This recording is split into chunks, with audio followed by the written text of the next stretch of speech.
It's time for Hogan's Alley, the game we want to play. With hosts Ryan and Terry, it's Crokinole UK. Drain those open 20s, stack those buttons high. It's the greatest game on earth, tune in and find out why.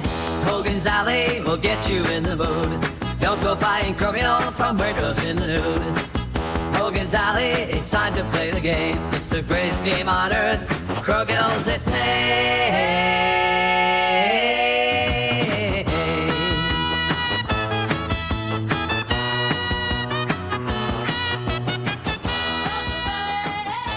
Good morning, good evening, good day, good afternoon, whatever time of day it is, wherever you are listening in the world. Welcome back to yet another episode of Hogan's Alley, where Ryan Anthony and I are joined this time by the man that managed to pull off the biggest attendance by some margin at a UK Crokinole event, Mr. Ian Witt. Ian, well done, mate. Thank you. Yeah, well done. It's not 100 though, is it? Target missed. I wasn't going to bring up the three figures. Well, it would have been right, but there was someone unwell, right? So it would have actually got to the 100. Was that correct, or am I misremembering? That's true. There was one last-minute dropout, but they were in the second flight and they got replaced. So we had a full 50 players in that second flight. I'm just going to tell myself that I played the first flight and just forfeited all my games. So we had 100 players. I mean, 99. 99 sounds better. It's a cooler number. Yeah, I mean, that's why I did it. It was on purpose. It's just cool. Yeah. No, it's good. You did very, very well. And it went excellently at the weekend. I thoroughly had a good time. And I'm glad to hear it. Yeah, it was really good. It was good fun. For that number of people over 2 sessions, there was lots of potential for the wheels to come off quite easily, things that would been out of your control, but it just all worked, man. Well done. We're all proud. And this is the thing, throughout the day and afterwards and since, people have said that to me. We all went really smoothly. It was so slick and everything went great. And I was like, I'm so pleased it seemed that way. But I definitely, I felt close to the wheels coming off on multiple occasions during the day. But that's just running any event, as you both. Like, it doesn't matter how smoothly it goes. You're always going to know, yeah, we were this close, though. We were this close to something going horribly wrong. It's the old swan analogy, isn't it? Yeah. That's exactly the metaphor that I use with people. I said, okay, I'm glad that the top half of the swan looked good to you because those legs were swimming. I think it was good, though, because obviously the nature of Expo, we've spoken about this before, is that it attracts a number of first-time tournament players, sometimes even first-time Crokinole players, and they've come in to experience, like we're saying, the largest Crokinole tournament that's been run in the UK. But even though maybe below the surface it was panic, it did feel really well organised. Like, everybody was in their spots at the right time. There didn't seem to be any kind of issues in terms of the logistics of actual people playing at all. So that is a challenge in itself, I think, when you've got that number of players. So I think they will have come away feeling like they had a good time, because I think the atmosphere all day felt really positive. People were having fun. There was laughing. There was jokes. There was smiles. There was jackpots. There was all kinds of stuff going on, which made it feel like it was a really exciting, good event. And I think for a lot of the people maybe who hadn't been to one before, they would definitely feel like they want to come back again.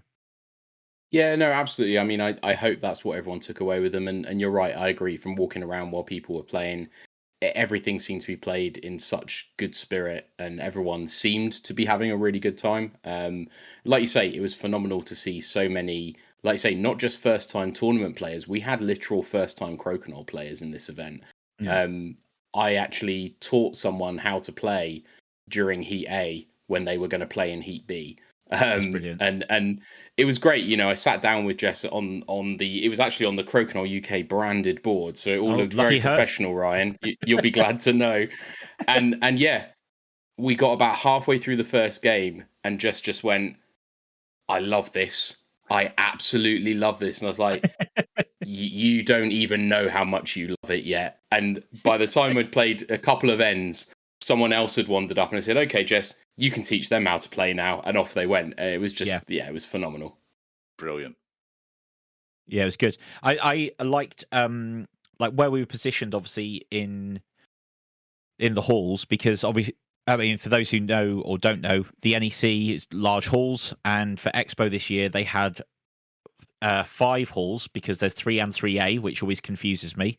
So it's actually 1, 2, 3, 3A, and 4. Quite why they couldn't just be 1, 2, 3, 4, and 5, I don't know, but that's a question for somebody else. So we had a corner section, didn't we, against near the wall of Hall 4, which meant we kind of had a nice sort of section and area to ourselves. Not that we were trying to be like, go away, everyone, but it just meant there was loads of room. It felt really comfortable. It just felt like it was easy to kind of get around. Sometimes those events can feel quite tight. You can sort of feel like you're encroaching in on everyone, but there's plenty of play space. You can see from the photos, if you jump on the Facebook group, like all the boards are nicely spaced apart.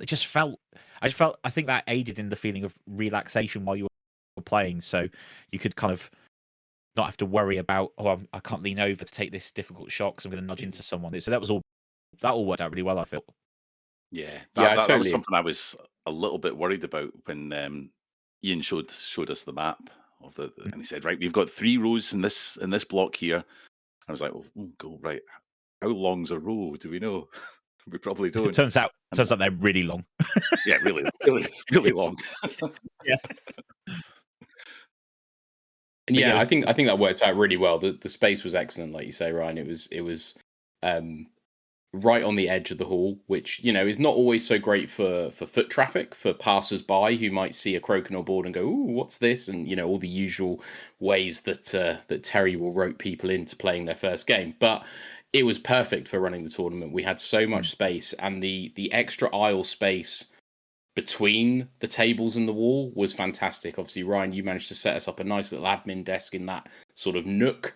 We weren't encroaching onto the walkway, but we had space separate from the play area, and it just worked really, really well. I feel like in general, Expo, at least in Hall 4, because I'll be honest, I didn't spend a lot of time anywhere else over the weekend, but in Hall 4, it felt like overall there was more space. And I know some of that might be down to the Hall 1 issues that were going on and the fact they only got Hall 1 last minute and maybe they moved some stuff around. But regardless, Expo did a really good job of giving us a lot of space and good spaces between tables and outside of tables. So it was, hopefully that did contribute to people feeling, more relaxed and more able to enjoy their play rather than feeling, shoulder to shoulder with their next players on their left and right.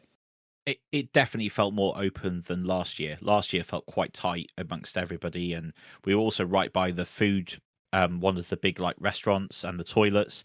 So it just felt like it was really busy all the time. Whereas in this area, it was just easier to relax. And I mean, if anyone rocking up, it would have looked like we sort of knew what we were doing, didn't it? Because it did look like we'd sort of set up a little signing in space and all that kind of stuff. So which worked really well. And I think everybody who was coming to check in or to then play, I think it would have found it a real joy to kind of get going, which was good. And you did a good job as well in kind of going through introducing everyone to what it is that was going to happen, how it was going to work, and I think it all just worked really well. Yeah, I think it helped that I'd spent several of the prior days running over every possible thing that could go wrong in my mind. Ryan, before we knew exactly how long these rows were, I was like, oh my goodness, what if the rows are not long enough? How am I going to handle that? And I'd drawn up all of these bizarre permutations of how the groups could work if we had this particular layout. And it was just, and in the end we got there and it was like, oh no, it's fine, we got more space than we need. I don't know if Terry saw it. I got this amazing series of drawings from Ian of boards on tables that were all color coded, and then there was this person will have to go here if this board goes, and it was all which was all amazing and it was really well done. And then completely rendered irrelevant the moment we got there when we realized these lengths of tables were just enormous. And Ian was like, "Oh, we can have a board per table. It's perfect." Well, that's the thing with contingency plans, isn't it? Yeah, exactly. If you spend the time on it and never use them, that's perfect. Yeah, exactly. It's the same thing with boards. I've mentioned to everyone who came and on the Facebook group since, there are some people who brought boards that didn't get used, and I always feel sad about that. I feel bad for those people who've very generously offered to bring a board and then we end up not needing it.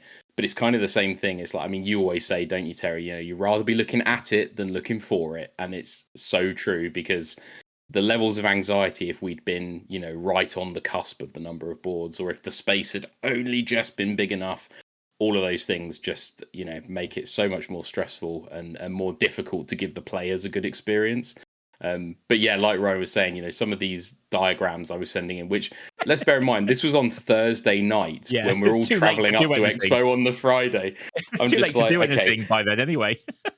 I know, right? It's just, I was just like, okay, I have to be able to handle whatever's in front of me when I get there. So even if the tables are 6 foot long, I've got to have a plan for that. There's got to be some way we make this work. But in the end, as usual, everything was fine. And yeah, Millie there at the Expo, big shout out to her for all of her help getting stuff in and out of the venue, as well as setting up that space for us. It was absolutely superb. Yeah, and also shout out to Hall 4 team leader. I forget his name. Is it Michal? I'm not going to venture a guess, but I know exactly who you mean. And yes, the guy's a legend. He was a massive help both on Friday night and Saturday morning. And he's such a dude as well. He's just so laid back and just totally chill. Great fella. 100%. Yeah, would recommend. Let's find him on LinkedIn and write him some recommendations. Just a random review, like, he's great at helping us organise Crokinole tournaments. What's this mean? Let's talk about the play then, because both Terry and I, we were in Heat A, weren't we? We were in the morning heat. How did you get on? How did you find it? Me, I found it. Yeah. I found it really difficult to get into a rhythm in the morning. I don't think I played particularly great Crokinole. Had a couple of good results. The bad boy himself tabled me 8-0 in the morning. But you know, there's as with any good story, there's a second half to that as well. The justice. Yeah, it's met a lot of really good people that I've not sat opposite a Crokinole board before, including Nigel Croft, who featured on our special episode, the guy that made a board. So from Plymouth.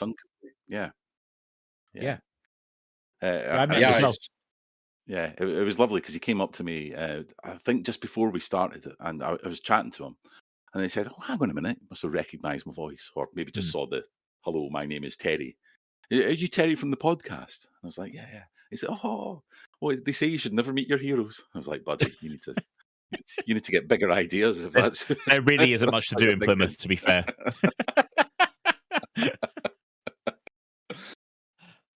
So yeah, the morning kind of flew by. I was second seed in my group because of the tour standings, and I squeaked through in third place, level on points with Josh? Yeah, level on points with Josh, but I'd outscored him in 20s. So sorry, Josh. Quite heavily, to be fair. You were 11 20s ahead of him, so it was a good margin at least, but still skinny your teeth, Terry. Skinny your teeth. Yeah, totally. But Josh went on to take third in the B pool, so definitely a handy player himself. Mm-hmm. Is he the one who came with Jason and Mark? And correct. Yes. Yeah, he's nice, really nice guy. Had chats with him a bit afterwards, actually. He seemed to really enjoy it. He's saying, hey, he'd really had a fantastic time, and obviously had enjoyed it enough to come back and play in the B pool. So that's good. I was struggling to think who you meant by Mark there. Of course, you mean the bear. Sorry, Adders the bear. The bear. Sorry, or Father Paddington, as he's now being called in my brain. After I realised that he's a spitting image of my parish priest when I was growing up. Take from that what you will. It was the tan that really did it. I was going to say, is he not rebranding as Mark the Tan Paddington? He's trying to eventually become the same colour as Paddington Bear. That's what it is. I know Jason Noble's got a very strong set of feelings on hashtag ban the tan, but that's not actually about Mark's lovely skin colour. I said to him, actually, no, I'm not going to say what I said to Jason. That probably is not appropriate for the podcast. We probably shouldn't say anything that Jason says either. It's usually no, that's true. inappropriate. That's true. Yeah. So you got through, and obviously, like you say, there's a second half to that story. So we'll come round to that. How did your morning go? I actually really enjoyed it. I had two very good players as the seeded players in my group. So we had Joe Tegeltia and Dean French, both of whom went on to perform very well overall. And yeah, but I felt like I did find almost opposite of you, Terry, but I did feel like I found a bit of a rhythm actually, and it was kind of quite nice. I felt quite relaxed. Normally, when I've been helping out with the administration before playing, I sit down and my brain's just like mashed potato, and so it takes me like half an hour to kind of settle down. But this time, I didn't find it so much like that, which was good. And yeah, I think I took points in every game that I had. Nice. So even against Joe and Dean. So in fact, I think I beat Dean 6-2. There's something to be said for clawing points out of every game. Yeah, absolutely. Because at the end of the day, it could be very, very important. Yeah, walking away with a 2-6 instead of an 8, a 0-8 is a big. It does all add up. So I think my first match was against Joe, and that was like a 4-4. I was like, oh, okay, that's probably a good start. And then it was like 4-4, 5-3. It was kind of like moving along down, but yeah, no, and I felt like I was picking up rhythm. So yeah, it was good, and it was nice to feel like I was actually playing well at a big tournament for a change, because I feel like the last few I haven't. So it was nice to kind of find that rhythm and feel good. And I think just playing more frequently at a local level has actually helped me just find that rhythm a bit quicker, I think. Yeah. And so also, I mean, you talk about taking those 1 or 2 points off of the big players, like. That actually might have made all the difference in the end, because like you went through obviously third in your group behind the 2 seeds, but only by 1 point. So yeah, those 2 points that you took, yeah, it all makes a difference now. The standard, as we keep every time I've been on here with you guys to talk about it, the standard just keeps going up and up, and it's getting very compressed now. Where just the odd point here and there can make a big difference. Yeah, because I think it was 4 points between the top 4 in my group, 4 or 5 points. It wasn't a lot at all. Yeah, correct. Yeah, 48 to 52 in your group for the top 4. Yeah, crazy. Yeah. And it was Dean and Joe that were in your group. The seeded players, yeah. Right, yeah. We'll probably hear a bit more about them later as well. It was Adam de Pestron that you narrowly beat out, who, again, went on to win the B pool in a final against the lovely Helen Tenby. So, you've pipped out another good player there, clearly. Yeah. So it did feel good to kind of find that rhythm, and then obviously for the B pool, got to sort of sit back and just watch.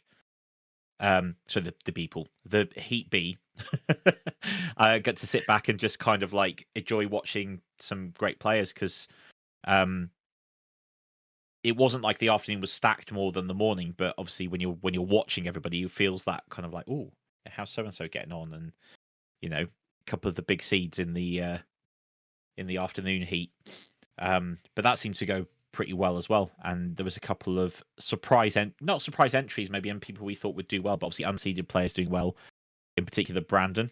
Yeah, and the Rowe brothers as well. There were a couple of quote unquote groups of death in that B pool the second session, because people like Harry and Dan and Brandon haven't played a lot of Crokinole UK events this year, so they weren't seeded, but they're definitely good enough to be seeded. So those were tough groups for sure. Yeah, I can remember looking at the groups with probably both of you actually on Saturday morning, and just there was players in a lot of groups that weren't seeded, and sometimes 2 or 3 that you were thinking, they could, on a good day they could get through, but every other day of the week they've got the potential to ruin someone else's day as well. Oh yeah, it was the Heat B was really exciting. I mean, it goes to show that in fact in 2 of the groups, one of the seeds only made it through by virtue of being a best 4th place. So both Mark the Bear Paddington and Jason Noble did not finish in the top 3 in their groups, because the likes of Nigel Croft and Greg Collins, as well as Brandon and Harry, just put in amazing performances and made it really, really tough for people.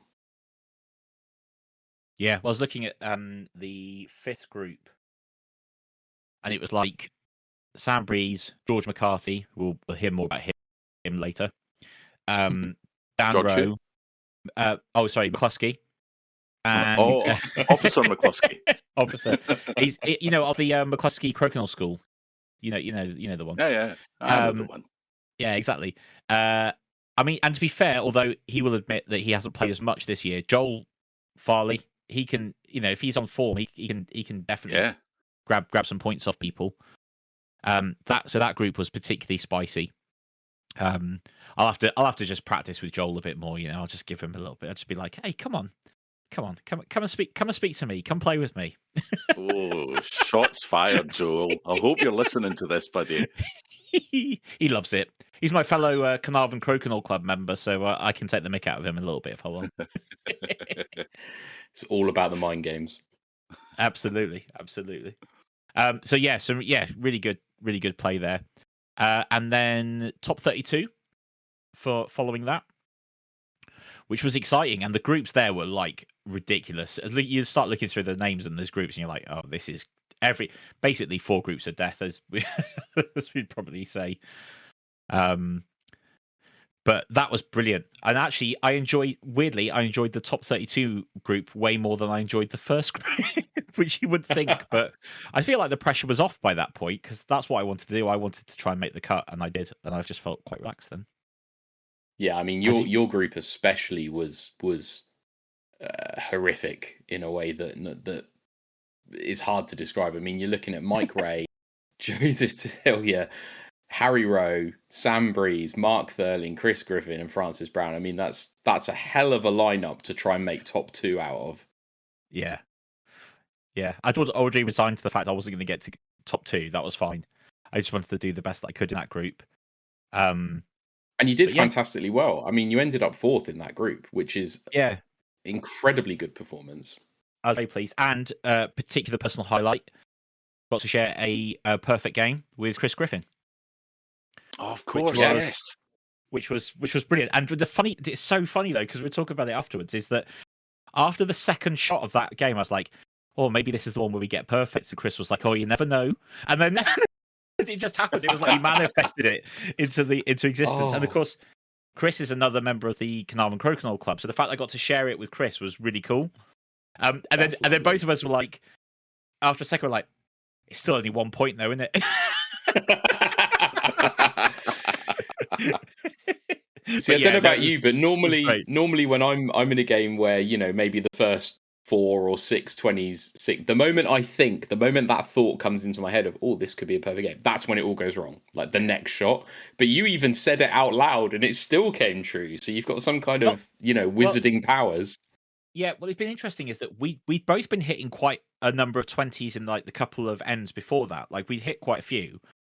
And it just happens, doesn't it? And I'd hit one a few weeks ago, and so to hit one in the tournament, I mean, you mentioned it earlier in the season, Terry, when we were talking, like hitting your first one in the tournament does feel good. It's a nice feeling. You were annoyed at us as well, Ian, because we moved on to start to play the next game. You hadn't taken the photo yet, so you were very upset. So we had to. I had to put the 20s back in. I was going to say, yeah, little behind the curtain kind of breaking the fourth wall thing here. We had to put all the discs back in the 20 holders.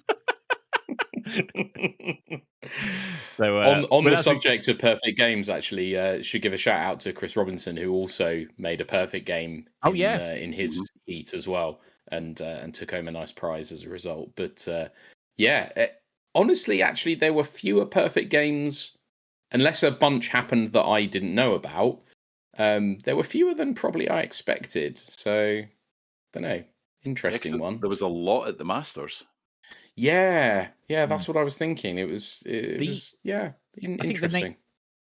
You'd think in the second half of this tournament you'd see more of them, obviously, because you need your opponent to play well as well, right, to get them. Yeah. Because if shots are going off further away, it's much more difficult.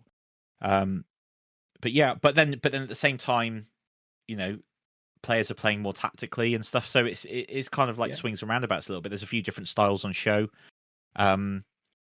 But yeah, no, very pleased with my performance, and it's nice to have, like I said, to have done well at a big tournament, because I don't feel like I've done myself justice this season. So to finally find a nice little bit of form, I think is good. No, I think you should be really pleased, mate. I mean, you finished 15th overall out of 99 players, which is, yeah. I mean, I'd be over the moon with a result like that. I can only dream of such things. Well, it's all good. It's all good. And Terry, you seem to find your rhythm a little bit more in the afternoon as well. Yeah, I was having a real problem when the second heats were going on. I just felt I was starting to feel really bad. Just kind of health things getting the better of me, and the air conditioning turned on at some Yes, point. I spoke to you, didn't I? And I said, "Are you feeling all right?" You're like, "No." I was like, "Oh no." Dreadful. I tried to stand up at one point and had to sit straight back down. It was that bad. Oh. But anyway, I think some of that was to do with the temperature and just the humidity in the halls. It was ridiculously warm in there. It really was. Because, the expo attracted somewhere over 42,000 people. So while there is a lot happening in the Hilton as well, the main body count is in the NEC halls. So you can imagine the heat that just tens of thousands of people generate. And it was warm outside as well. Yeah, it was. Yeah, it was warm outside, and in enclosed buildings with no ventilation until they remember actually they've got an air conditioning system and they can turn it on. And I felt that helped. That helped me a lot, and it allowed me to go into the second group, which was pretty stacked as well. No, it was lovely to see a lot of what I would classify as like the old time players, like the players that were there before the tour, and I have been at pretty much every tour event.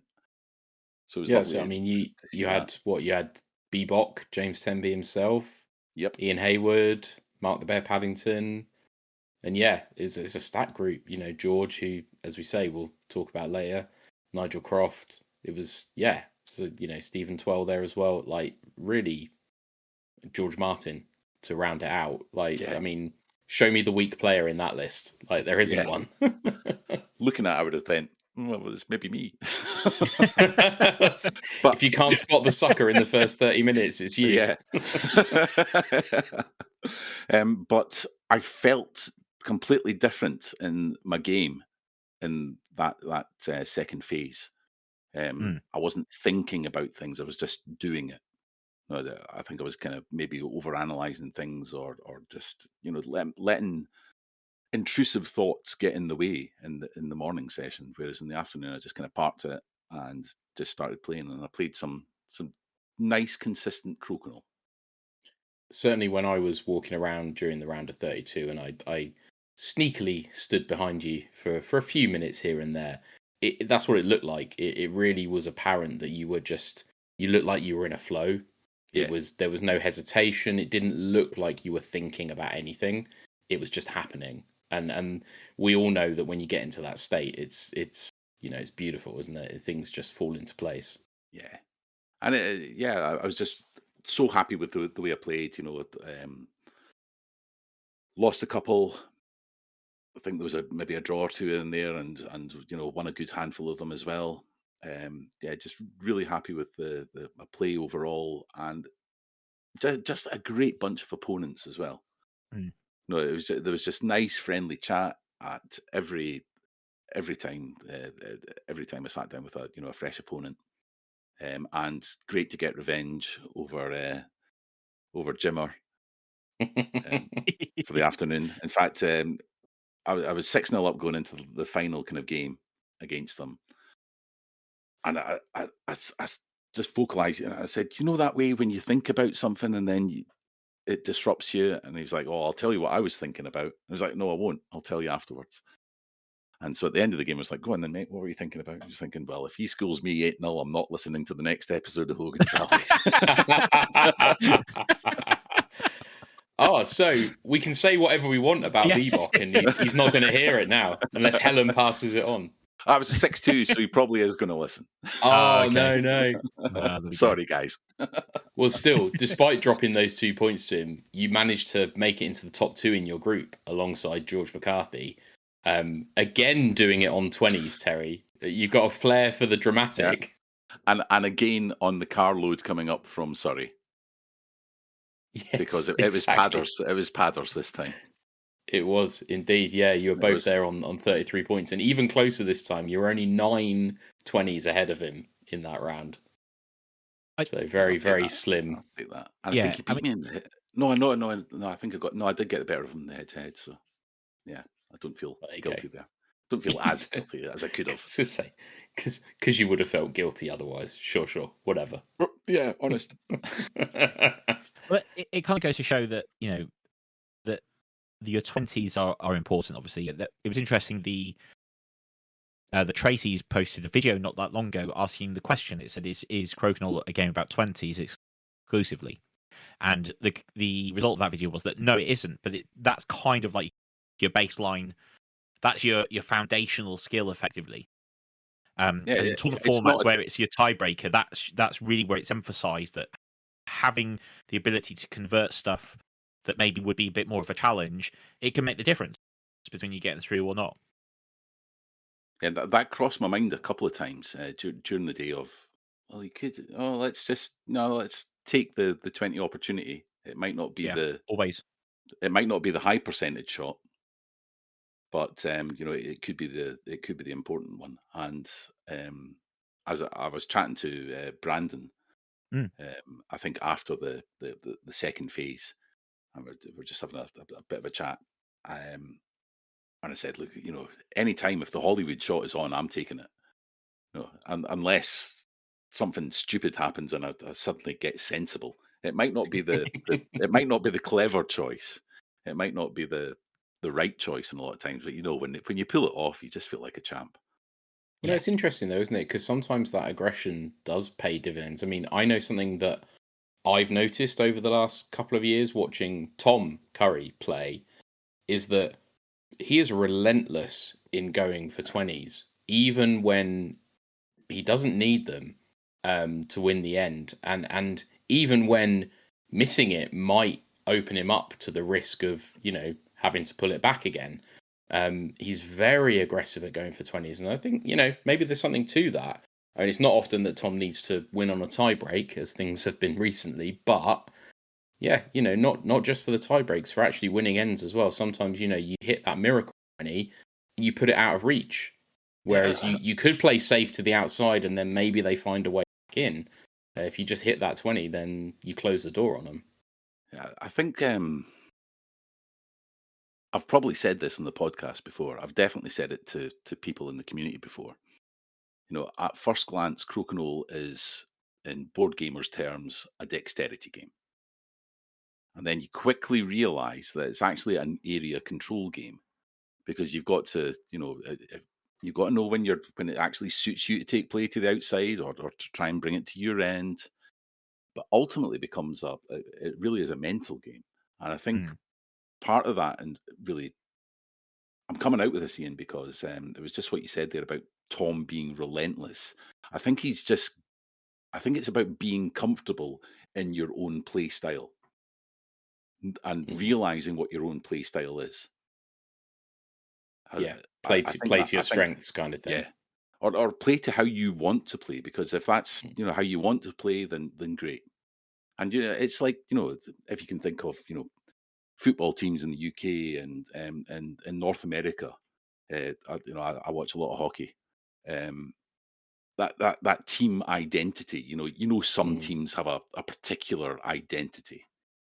Yeah. Be that no, they're absolutely really tough to get a result against, or they are absolutely gung ho, and all points in between. Yeah, I mean, I think the example that comes to my mind for that is John Conrad in the world of Crokinole. Obviously he for a long time has played shots that most players would not choose to play, in terms of that defensive sort of semi-hide instead of going for open 20s, and has been very successful doing it. So yeah, there's definitely more than one way to play the game, and it's interesting to see some of those identities, starting to be shaped within the UK scene as well. We do have players who play their way, and it's different to how a lot of other people play. So it's variety is the spice of life and all that.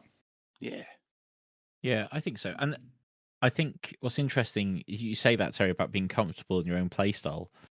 I think it's also about realizing what shots you can and can't do necessarily, because there are certain shots that are more challenging, and not to say that you can't do them, but with practice and so on. But like, I can't, the power shots I find quite a challenge. Like, I can't generate the power that some of the other players can. So a deep follow through is always going to be a real challenge for me, because I can't get the power to get through the shot. So in which case I have to go, well, what can I do instead of that? Knowing that that shot's not available to me, what can I do instead? And so it makes you think about it in a slightly different way.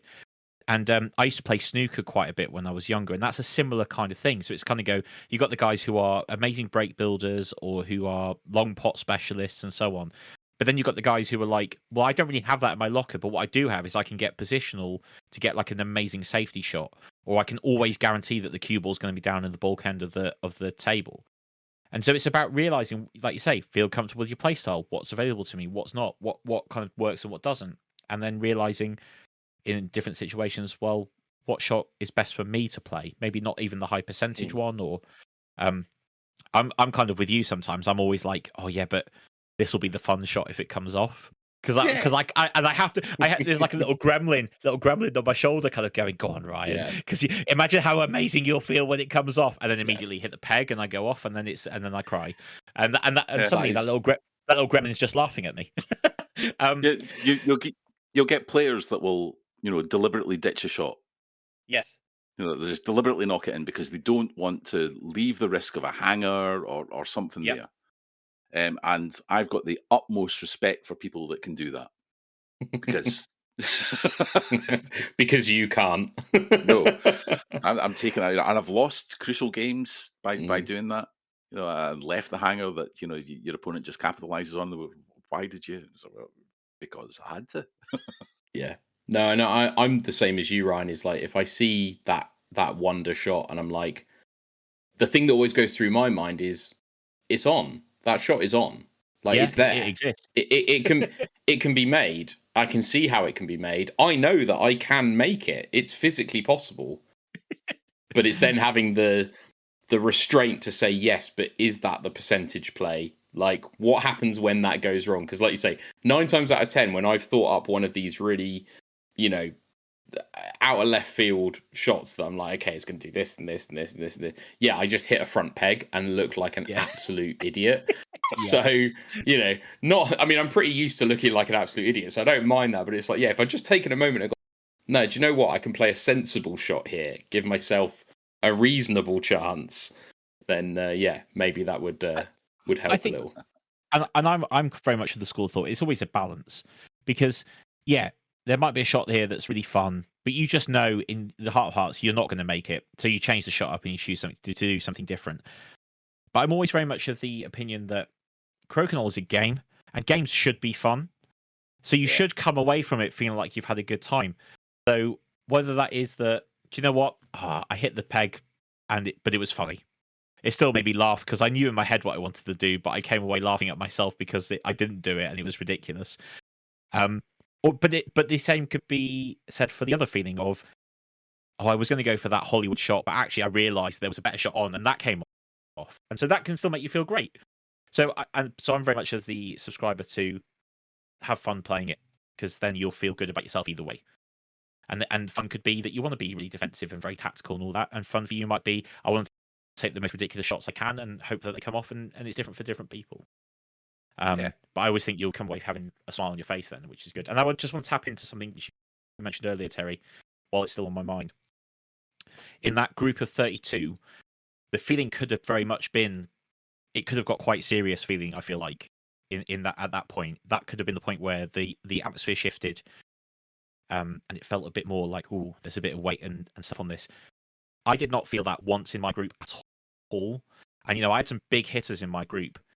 I just felt like everybody was having a good time. And there's one image that sticks in my mind of it, and it's the image you took, Ian, of us with our perfect game of me and Chris. And in the background, there's Mike and Joe in the table next to us, and they're leaning over and smiling with their thumbs up too. And I'm like, that encapsulates the atmosphere of what was going on the day so perfectly, because they're still playing their game, irrelevant of what we're doing. They're still playing their game, but they still are like, wee, and I was like, yes, and I thought that captured it really, really well.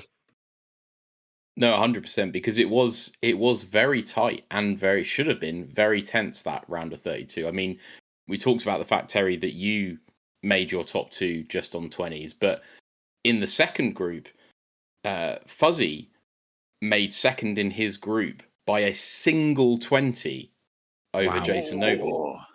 A single 20 that put him through into the quarterfinals. So like there was some proper tense matchups in that round of 32, and yet, as you say, Ryan, everyone just seemed to be really enjoying it. And yeah, I agree that photo of your perfect game with Mike and Joe in the background is just phenomenal.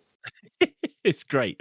I love it. And I just think that is a I think that's a testament to something if people have seen on the website, I wrote my review of the season, and one of the things I spoke about was kind of the sense of community, but also the friendships that Crokinole is garnering and fostering in the UK is kind of it seems true of what has been said, is that Crokinole attracts great players and great people.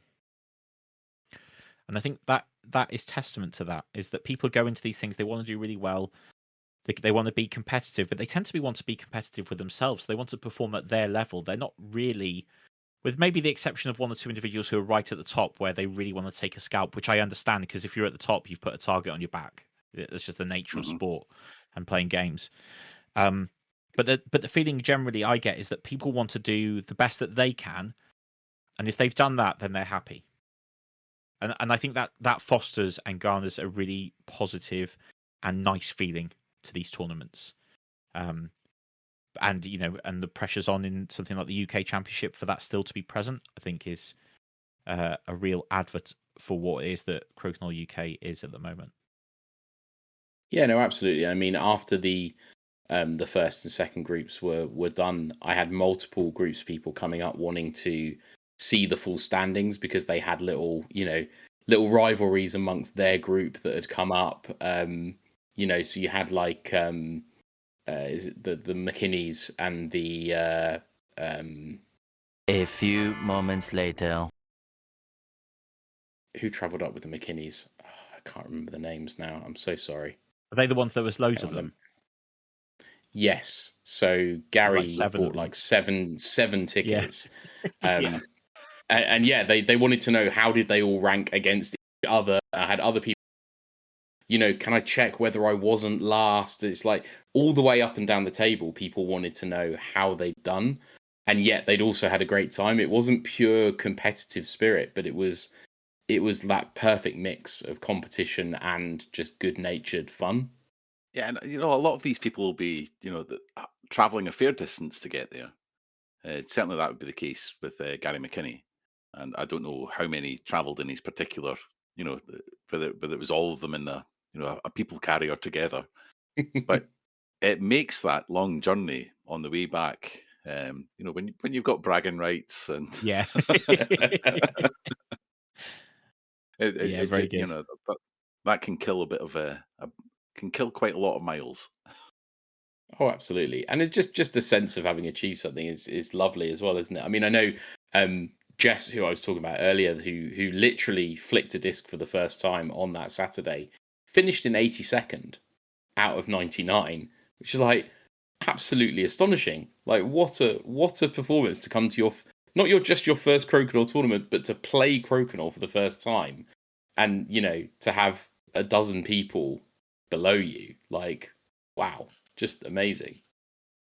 Yeah, that's awesome. So that kind of takes us through to our knockouts then, doesn't it? Really. So our top 8. You've probably picked up the names of kind of the people who are in that. We won't go into too much detail at this point. But one thing I did note is that both Dean and Joe, who were in my heat, both got through to the quarterfinals. So the fact that I was able to scrape some points off of them, again, a little bit of extra kudos. So that was a good feeling. 100%. But good matches again at that level, which pushed us through to the semi-finals, and kind of some expected names at the top, and then obviously our interloper from the Queen City Crokinole Club, Mr. Brandon Osborne, with his very understated and calm approach to how he plays. In that typical American fashion of being, quiet, very reserved, and exactly.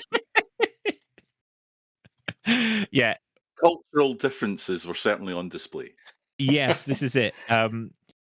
And it very much felt like the difference between the Super Bowl and Wimbledon. It was kind of like that sort of vibe. But it was great. I loved watching Brandon play. I think it's fantastic. I love the way he approaches it. And he's so positive about everything that's going on around him. And I just love it. I think he's great. And he has a great beard, so it's win-win. But yeah, so top four. We had in the semis Brandon against Tom Curry, and we had Mike Ray against George McCarthy. Of course, George coming off the back of his runner-up performance at the Masters, possibly the most laid-back and calm individual I've ever met in my life. I think during I'm going to spoiler it a little bit. During the final, both Terry and I were sort of chatting away as they were playing, and Terry was like, "Does he even have like a pulse? Is he just like that?" I was like, "It's like a blue whale." I say, "He just goes off once a minute, and that's all he needs." there's definitely something I want to say zen about George when he's in that zone and he's playing the way he was playing at the weekend. It's something else. It's like he's not even there. It's amazing. Yeah. He's just a joy to watch playing the game, and just as a guy. Yeah, lovely, absolutely lovely. And of course he had all his family there with him as well, because his wife was there and his kids were there. And he had like his I think it was his eldest daughter sort of kept coming along and sort of standing by his side as he was playing, and it was lovely. It was really, really good. But obviously Brandon picking off Tom in the semi-final. So Tom coming off the back of a fantastic season again. We'll talk a bit more about Tom's overall performance in the season review episode, which we'll do next. But yeah, Brandon picking off Tom, and then George taking out Mike, which meant guaranteed we were going to end up with a new winner for the UK Championship, which was exciting. We had a final taking place against two players that were unseeded going into it. Yeah. Because Brandon plays over here once a year, and George had only been to two tour events this season. So George was technically seeded. He was our 11th seed. Yeah. Ah, damn it! Because he had he had a really good finish at the Masters, obviously with the second place. So yeah, not quite the Cinderella story you were hoping for, but still, yeah, outside the top 10. Probably not. Though. Yeah, not the two names probably anyone would have picked before the day had started to be in the final. I think it's fair to say. George personally. Yeah, I thought George had an outside chance, because I think his play is so consistent, and I mentioned it before. He has a couple of shots in his locker that I don't think other players quite have in the same way that he does. His follow through is unreal. Ridiculous. He can get it to go across half the board, no problem. Yeah, and consistently. Yep. In fact, he relies on that shot so much he goes for it sometimes when he doesn't need to. I did notice that in the final a few times. He was going for follow throughs. I'm like, George, you could just play off the side and you'd be fine. But I think it's just a shot that he feels comfortable. It kind of goes back to what I was saying. It's a shot he feels comfortable with. It's part of his play style, right? So he goes for it. Officer McCluskey will have your badge. Yeah. Yeah. So for those who haven't quite picked up, George McCarthy and George McCluskey are the same person. It's just Terry can never remember which one his surname is. Which is great. You say it once on a podcast and it just sticks. But what a final, eh? What a final. So tense. 10-all going into the final for a best of 11. And George against the hammer coming out on top in that final game. It was brilliant. It was great to watch. Great play. Yeah, it was fantastic. And it went with the hammer for so long, and then they both broke. Yeah. And it's like, oh, well, this is it. It's crazy. Yeah. It was a joy to watch that final. It really was. It was excellent. So congratulations, George, because it was a well-earned victory on the day. Couldn't ask for a nicer guy. He's really, really lucky to have me as his doubles partner for Leicester. So sure, Ryan. He's the lucky one. He's the lucky one. Well, someone's got to make him feel a little bit anxious. So yeah, no, well done, George. It was great, and it's good to see a new winner for the UK Championship. So yeah, congratulations, and well done, Brandon, as well, for playing fantastic throughout the day. And of course, he's off to Worlds within days of you listening to this, probably within a day or two of this. So good luck for him. But there's also going to be Crokinole UK representation at Worlds in the form of Michael Ray. I'm giving his full name. The mathematician, the supercomputer, whatever we want to call him. But yeah, obviously, Mike, we hope it all goes as well as it can for him while he's over there. Hope he represents us and feels good about how he's performed out there. I'm sure he will. He's another very calm individual, isn't he, when he plays? Yeah, I don't imagine. Well, I've certainly never seen Mike get flustered over a game of Crokinole. He's cool as a cucumber, and he pointed out several times on Saturday that the UK Championships was just his warm-up event. What a show off! What a show off! Yeah, but pretty good warm-up coming forth in a field of 99. I hope it will serve him well, and yeah, best of luck to Mike out there. I'm really excited to see if we can get a UK player, placing well in Worlds. That would be absolutely phenomenal. But no pressure, Mike. No pressure. Yeah, Crokinole UK expects. I'm sure you'll be listening to this, Mike. And I spoke to you at the weekend past there about it. But yeah, best of luck, buddy. Just go out, play your game, and if it's a good day for you, I'm sure you can go pretty deep in that competition. 100%. Yeah, good luck, Mike. Cool. So that's our review of the UK Crokinole Championships for 2025. We'll do a full season review in our next episode, kind of reviewing the tour as a whole and discussing a few bits and pieces that are coming up.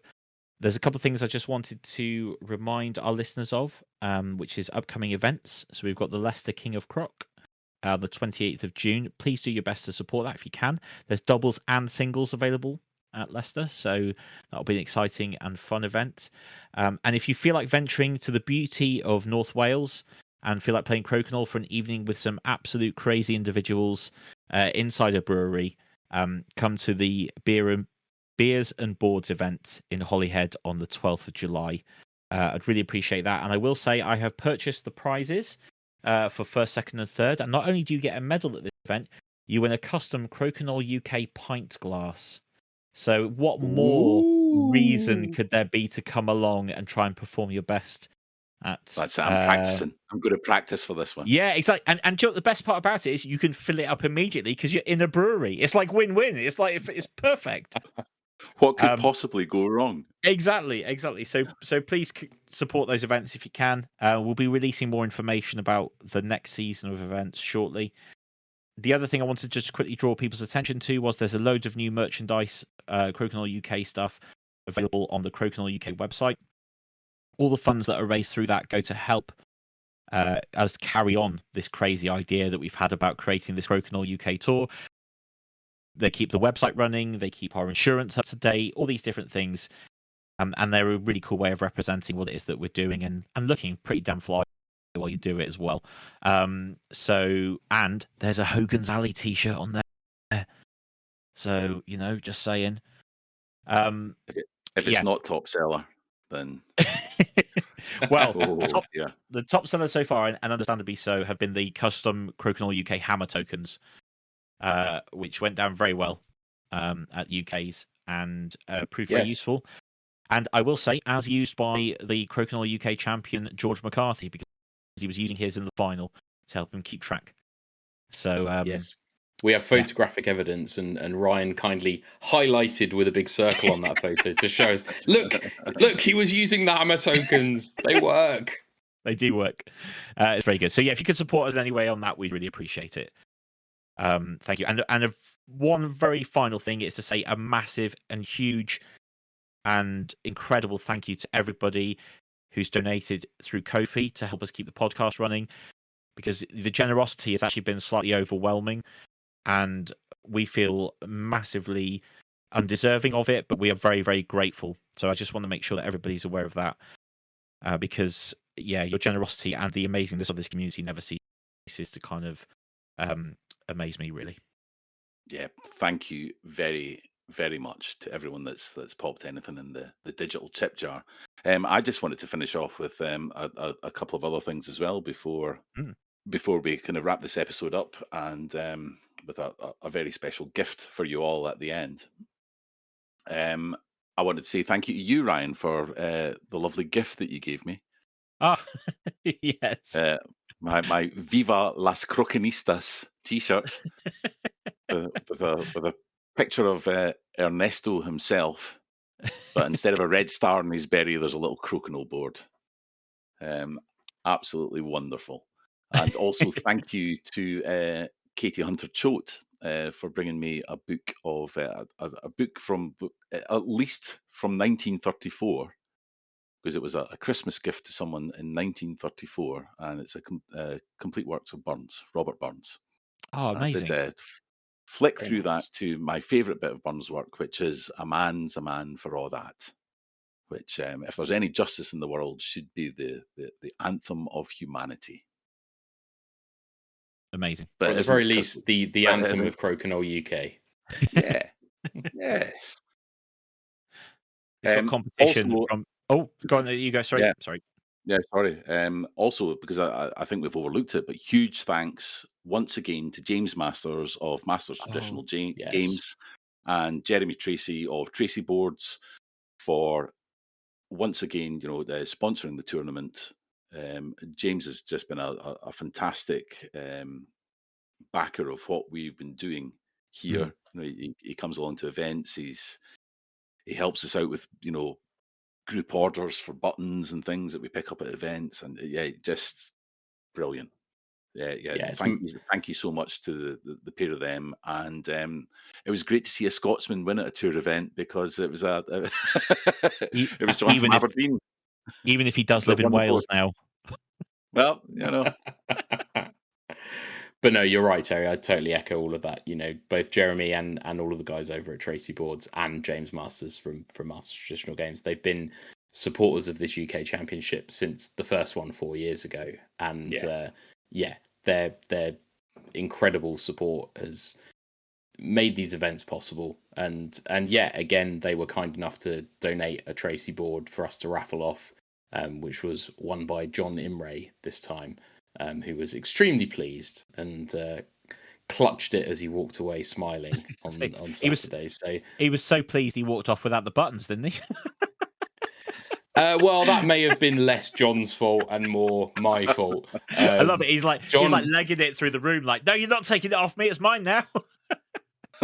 Not only did John not have all the buttons or the wax that comes with the board, I also neglected to realise that it came in a box, which I could have given him to make it a lot easier to carry out of the NEC. But I'm sure it made it home in one piece, and I will be posting the buttons and the wax to him this week. But massive thanks to Tracy Boards and Masters Traditional Games. They've both done so much to not just support the UK Championship, but to support everything that we try to do with Crokinole UK rather. So yeah. Massive thanks.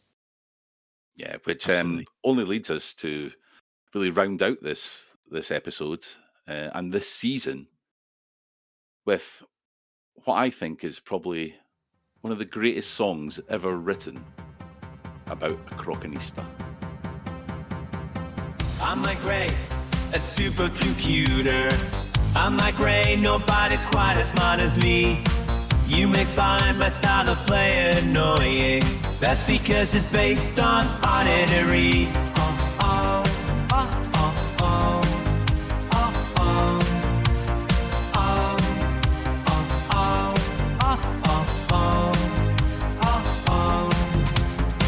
You can't hide against the better players. Hogan's Alley is a piece of piss for me.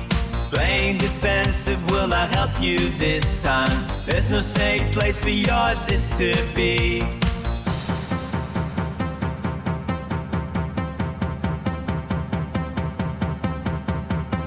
I'm Mike Gray, I'm Mike Gray, I'm Mike Gray, I'm Mike Gray, I'm Mike Gray, I'm Mike Gray, I'm Mike Gray, I'm Mike Gray, I'm Mike Gray, I'm Mike Gray, I'm Mike Gray, I'm Mike Gray, I'm Mike Gray, I'm Mike Gray, I'm Mike Gray, I'm Mike Gray. Lazarus and 9 years on my bread and butter. Not literally the grease would wreck my circuitry. Calculations are occurring by the second side beat. Working out my sudden path to victory.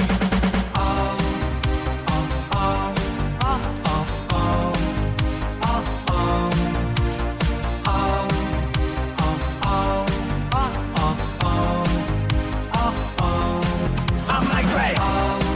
I'm Mike Gray. I'm Mike Gray.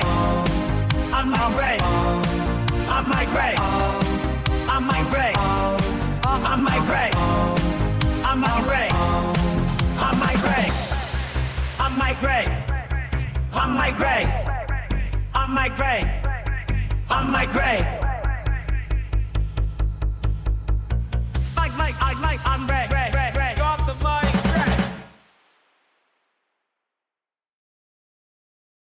Good luck, Mike. All the best, Mike. Good luck, Mike.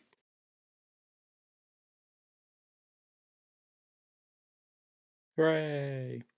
That's a wrap. Should we have mentioned the AGM?